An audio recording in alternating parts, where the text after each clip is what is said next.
2 లక్షల కోట్ల జీఎస్టీ ఆదాయం తగ్గుతున్నా ప్రధాని మంత్రి మోడీ జీఎస్టీ తగ్గించారని, ఇది ప్రపంచ రికార్డని GST AP state central grievances redressal committee member Amara Venkata Subbarao తెలిపారు. కావలి పట్టణంలో హ్యాండ్లూమ్ క్లాత్ మర్చెంట్స్ అసోసియేషన్ కళ్యాణ మండపంలో ది ఛాంబర్ ఆఫ్ కామర్స్ ఆధ్వర్యంలో జీఎస్టీ 2.0 అవగాహన సదస్సు జరిగింది. ఈ సందర్భంగా పాల్గొన్న అమర వెంకట సుబ్బారావు మాట్లాడారు. జీఎస్టీ విధింపు సామాన్యులకు అందుబాటులో ఉండాలని తన వంతుగా కృషి చేసినట్లు తెలిపారు. విశాఖలో కేంద్ర ఆర్థిక శాఖ మంత్రి నిర్మలా సీతారామన్కు వినతులు అందించినట్లు చెప్పారు. జీఎస్టీ విధి విధానాలు తెలిపే వివరాలు స్థానిక భాషల్లో ఉండాలని జీఎస్టీ బోర్డు దృష్టికి తీసుకెళ్లినట్లు చెప్పారు. కౌటిల్యుడు తన అర్థశాస్త్రంలో ప్రజలపై ఎంత సున్నితంగా పన్నులు ఉండాలో సూచించినట్లు చెప్పారు. తగ్గించిన జీఎస్టీ వల్ల చాలా వస్తువులపై జీరో ట్యాక్స్ కి మారాయని, 18% నుంచి 5% తగ్గాయని అమర చెప్పారు. సూపర్ జీఎస్టీ 2.0గా పిలువబడుతున్న ఈ ట్యాక్స్ ని 6/3/2025 విశాఖపట్నంలో నేను ఒక వినతి పత్రం ద్వారా నేరుగా ఆర్థిక శాఖ మంత్రులైన నిర్మలా సీతారామన్ గారికి అప్లికేషన్ ఇవ్వడం జరిగింది. దాంట్లో కొన్ని ప్రజలకు ఉపయోగపడే వస్తువులపైన ఒకసారి పరిశీలించవలసిందిగా కోరుతూ ఆ రోజు ఆమెను కలవడం జరిగింది. ఆ రోజు జీఎస్టీ మీటింగ్ సందర్భంగా నాకు అవకాశం కలిగింది. ఆ రోజు సర్వీస్ సెక్టార్ లో 20 లక్షల నుంచి 40 లక్షల పరిధిలోకి తీసుకువెళితే ప్రజానీకానికి ఎంతో ఉపయోగంగా ఉంటుందని ఆ రోజు మేడం గారికి నేను సవినయంగా విన్నవించుకోవడం జరిగింది. దాని తదుపరి ఇది ఆంగ్ల భాషలో ప్రచురితమైనందువల్ల జీఎస్టీ అందరూ ఎడ్యుకేటెడ్ పర్సన్స్ దీని మీద ఆధారపడి ఉండరు. అన్ఎడ్యుకేటెడ్ పర్సన్స్ కూడా కొంతమంది జీఎస్టీ పరిధిలోకి వచ్చే అవకాశం ఉన్నందువల్ల, అందరికీ ఇంగ్లీష్ పరిజ్ఞానం లేనందువల్ల, అంటే ఉండనందువల్ల నేను తెలుగులో దీన్ని ప్రచురితం చేస్తే చాలా బాగుంటుందని మా కమిషనర్ గారు బాబు గారికి కూడా ఒక వినతి పత్రం గతంలో ఒక 6 నెలల ముందు మా బీజేపీ శాఖ ఆధ్వర్యంలో మేము కావలి నుంచి వెళ్లి మన ప్రమాణ సంఘాలు మేమంతా కలిసి ఇవ్వడం జరిగింది. ఆ రోజు కూడా దాన్ని వాడి పరిగణలో తీసుకొని మొన్న 22వ తారీఖు ఒక రోజు ముందుగా చంద్రబాబు నాయుడు గారికి ఇచ్చిన కాపీని అందరికీ, మా సభ్యులందరికీ కూడా జీఎస్టీ బోర్డు మెంబర్స్ అందరికీ కూడా కాపీ పంపించడం జరిగింది. ఇప్పుడు మన వరప్రసాద్ గారు కొన్ని విషయాలు చెప్పారు.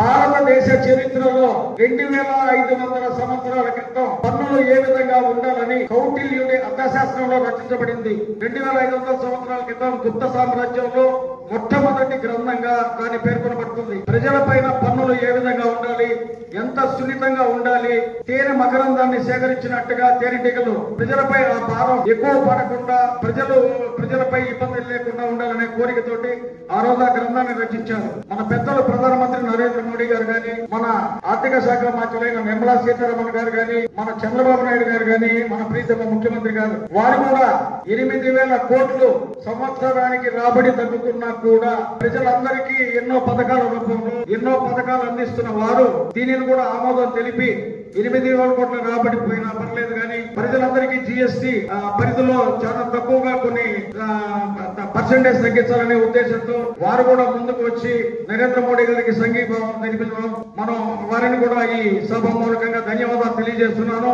ఈ రోజు మనం చాలా వస్తువుల పైన జీరో ట్యాక్స్ విధించడం జరిగింది. ఇప్పుడు బ్రెడ్ 18% నుంచి జీరోకి వెళ్ళిపోయింది.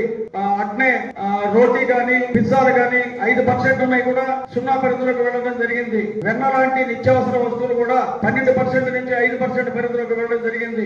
భుజియా లాంటి వస్తువులు కూడా నిత్యం ఉండేవన్నీ కూడా 18 నుంచి 5% లోకి రావడం జరిగింది. వీటన్నిటిని పరిగణలో తీసుకొని కేంద్ర ప్రభుత్వానికి లక్షల కోట్లలో 1,50,000 కోట్ల నుంచి 2 లక్షల కోట్లు ఆదాయ రాబడి తగ్గుతుందని తెలిసినా కూడా గౌరవ ప్రధానమంత్రి గారైన నరేంద్ర మోడీ గారు, ఆర్థిక శాఖ మంత్రులు నిర్మలా సీతారామన్ గారు, గౌరవ ముఖ్యమంత్రి వర్యులు ఆంధ్రప్రదేశ్ శ్రీ చంద్రబాబు నాయుడు గారు, లోకేష్ గారు, పవన్ కళ్యాణ్ గారు వీళ్ళందరూ కూడా సంఘీభావంతో ఈ రోజు జీఎస్టీని ప్రతి కుటుంబానికి 10,000 నుంచి 15,000 రూపాయలు సంవత్సరానికి వాళ్ళ ఆదాయం పెరిగే విధంగా, అంటే వాళ్ళు ఖర్చు చేస్తున్న దాన్ని తగ్గించి దీని ఈ విధంగా ఉపయోగపడడం అనేది చరిత్రలో రికార్డు బ్రేక్. ప్రపంచ చరిత్రలో ఎక్కడైనా పన్నులు పెరగడం పోవడమే కానీ పన్నులు తగ్గడం అన్నది శ్రీ గౌరవనీయ ప్రధానమంత్రి గారు నరేంద్ర మోడీ గారి నాయకత్వంలో జరగడం మాకెంతో శుభంగా మేము పరిగణిస్తున్నాము.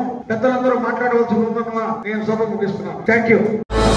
విశ్వసాయి ఎడ్యుకేషనల్ సొసైటీ వారి Vishwasai JEE topper program NIT లేదా IITలో సీట్ సాధించడమే మీ లక్ష్యమైతే ఆ లక్ష్యాన్ని మీకు మరింత చేరువ చేస్తుంది Viswasai JEE stars elite batch. The salient features of JEE stars elite batch. కేవలం 36 మంది విద్యార్థులు కలిగిన లిమిటెడ్ బ్యాచ్ ద్వారా ప్రతి విద్యార్థి మీద ప్రత్యేకమైన శ్రద్ధ, ఎందరో విద్యార్థులని IIT ర్యాంకర్స్ గా మార్చిన మా అనుభవజ్ఞులైన ఉపాధ్యాయ బృందం, నిపుణులచే ప్రిపేర్ చేయబడిన విశ్వసాయి యూనిక్ స్టడీ మెటీరియల్ మరియు ప్రతి విద్యార్థికి ప్రత్యేకమైన doubt clearing sessions, maths, physics, కెమిస్ట్రీలలో 10,000కు పైగా ప్రాక్టీస్ ప్రాబ్లమ్స్ తో step by step salvation, quick problem solving, revision booklet, full length JEE advanced mock test. 2025-26 సంవత్సరానికి గాను విశ్వసాయి వారి JEE స్టార్స్ ఎలైట్ బ్యాచ్ లో చేరండి. విశ్వసాయి అంటేనే తల్లిదండ్రుల నమ్మకం, విద్యార్థుల విజయం. Viswasai educational society, Nellore, Tirupati.